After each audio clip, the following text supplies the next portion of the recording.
কেটে কড়াইতে অল্প তেল দিয়ে দিচ্ছি। আগে পেঁয়াজ রসুন লঙ্কা দিয়ে দিচ্ছি তেলের মধ্যে, হালকা হলুদ দিয়ে দিচ্ছি।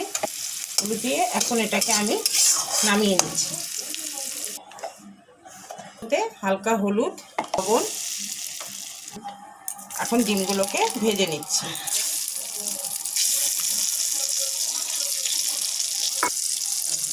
ঠিক আছে, আমি নামিয়ে নিচ্ছি।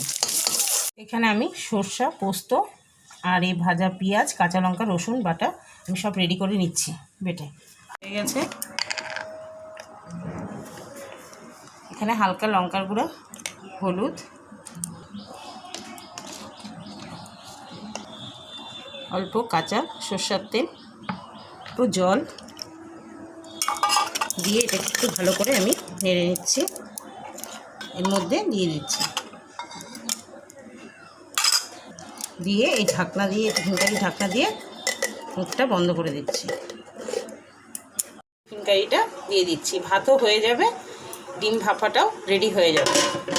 রেডি হয়ে গেছে, আপনারাও একবার এভাবে ট্রাই করে দেখবেন।